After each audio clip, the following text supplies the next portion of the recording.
Il permet aux diplômés de développer et de mobiliser de nouvelles compétences et de mettre en pratique les bagages théoriques appris en cours. Il est conçu comme un complément de la formation facilitant l'apprentissage de nouvelles connaissances spécifiques. Le stage, qu'il soit académique ou professionnel, est déterminant pour l'ensemble de l'étudiant et pour sa future carrière. Et c'est justement ce qu'a compris aujourd'hui l'ensemble des universités publiques comme privées.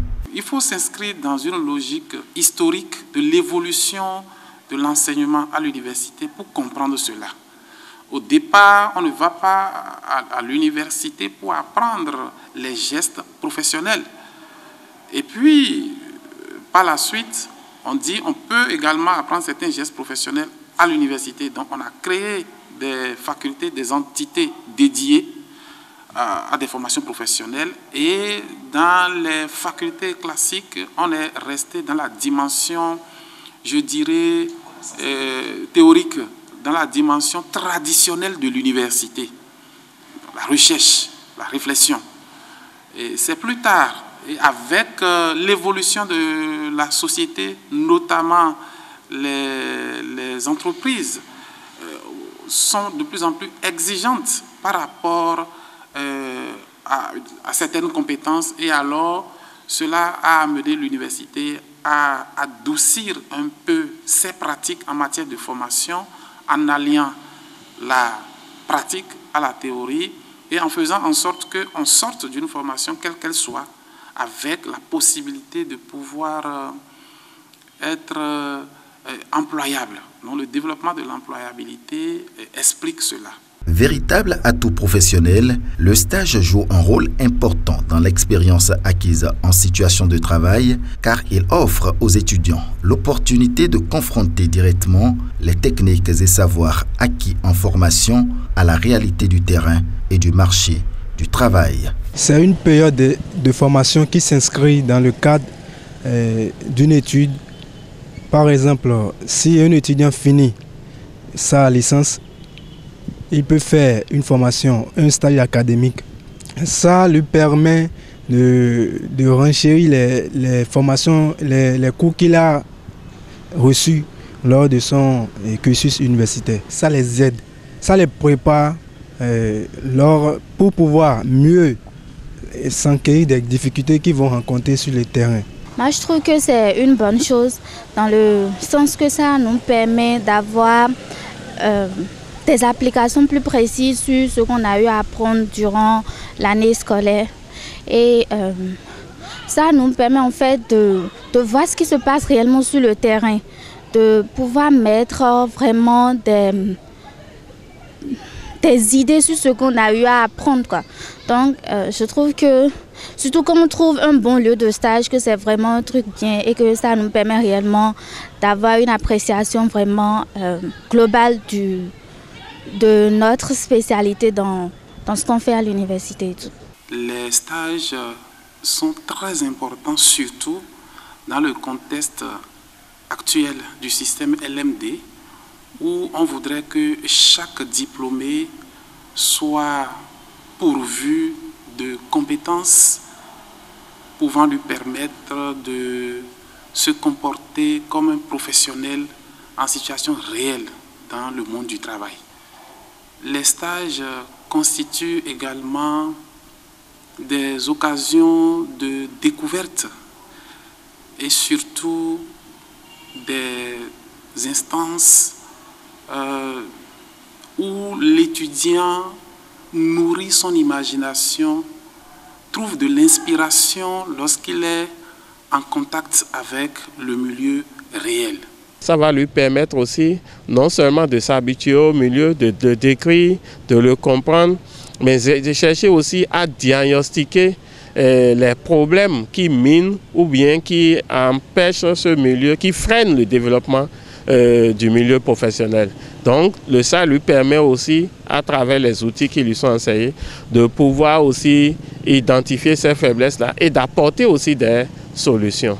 Donc en un mot, le stage constitue un véritable tremplin pour lui, pour vraiment se professionnaliser davantage et pour vraiment obtenir les éléments pratiques vraiment pour mieux connaître son milieu professionnel.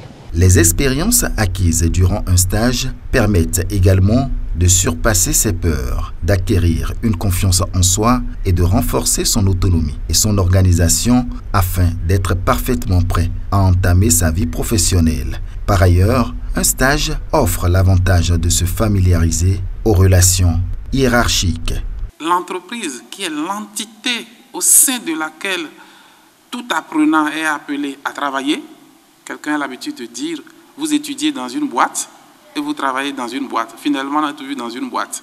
Et donc, c'est toujours mieux de se faire une idée lorsque on est en apprentissage de ce qu'est le futur milieu professionnel où on est appelé à passer le reste de sa vie en faisant des activités pour lesquelles on a mis des années et des années à étudier. Les stages constituent également, comme je le disais, un espace où l'on tisse des relations sans déjà être en activité. Imaginez tous les usagers qui fréquentent une entreprise. Quand le stagiaire est là, il observe et il voit que l'entreprise ne vit pas en autarcie. Quand on veut l'étudier, on n'a souvent pas le temps d'aborder les relations partenariales, l'ensemble du portefeuille client, fournisseur, qui anime d'une manière ou d'une autre la vie de l'entreprise. Et donc le stagiaire, en voyant tout ça, se fait une idée plus globale. Il entre en relation professionnelle déjà avec des gens qu'il côtoie, des gens qui sont forcément ceux avec qui il va travailler plus tard ou qui vont lui faire les mains et les pieds plus tard dans le métier auquel il aspire. Malgré l'importance que revêt le stage pour tout futur employé, il s'impose plus à certains étudiants que d'autres selon les facultés ou les filières choisies. Mais aujourd'hui, avec les exigences des entreprises, le stage devient capital pour tout diplômé, quelle que soit sa filière de formation. Ça dépend aussi de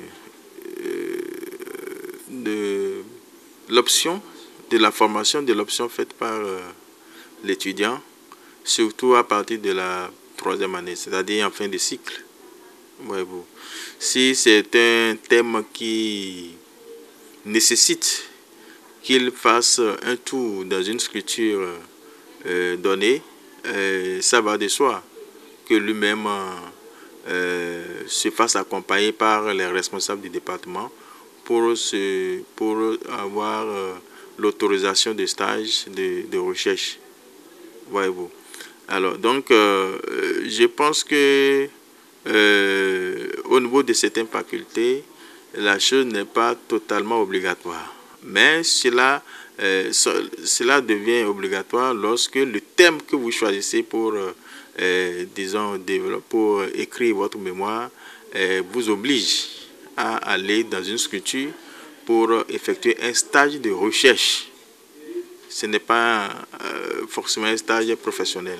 C'est clair que dans les facultés où c'est de la science, les sciences sociales, ce ne sont pas des sciences appliquées, il va de soi qu'on n'accorde pas une très grande importance au stage.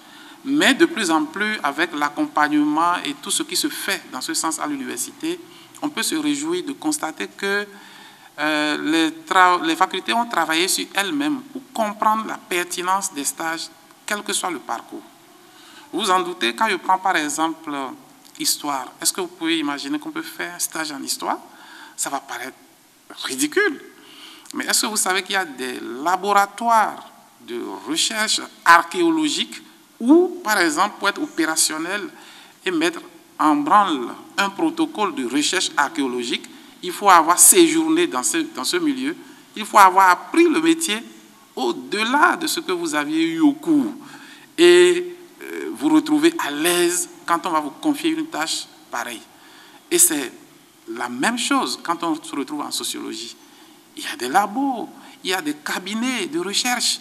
Et donc, n'importe qui ne peut pas, par exemple, administrer un questionnaire, aller faire de la collecte de données, venir traiter, dépouiller et puis rendre un résultat. Tout le monde ne peut pas le faire. Mais le cours de méthodologie qui vous a été enseigné, pour le temps qu'il a occupé dans le parcours, cela ne vous suffit pas pour appréhender toutes les dimensions liées, par exemple, à la collecte de données sur le terrain. Donc, avec les stages dans des structures de recherche, dans des cabinets, dans des ONG, vous avez facilement la main. Et dès que vous sortez de l'université avec le diplôme, mais aussi avec un reliquat d'expérience qui pourrait tout de suite être mise à votre actif. Donc, les conditions de recrutement, vous répondez déjà plus ou moins à cela. Il est évident que le stage devient un élément indispensable dans l'apprentissage d'un métier, car de nos jours, un diplôme et ses apports théoriques ne suffisent plus pour s'insérer professionnellement. En effet, dans la situation où le marché de l'emploi est devenu très concurrentiel, les recruteurs valorisent les talents potentiels ayant déjà acquis une connaissance du monde de l'entreprise, du travail d'équipe et possédant les compétences nécessaires à une adaptation rapide dans la structure d'accueil. En somme, réaliser un stage en entreprise est bénéfique dans la constitution d'un réseau professionnel facilitant son intégration dans la vie active à la fin de la formation. Et il est sans oublier qu'un étudiant impliqué dans son travail et qui atteint les objectifs fixés peut obtenir une proposition d'embauche à l'issue de son stage.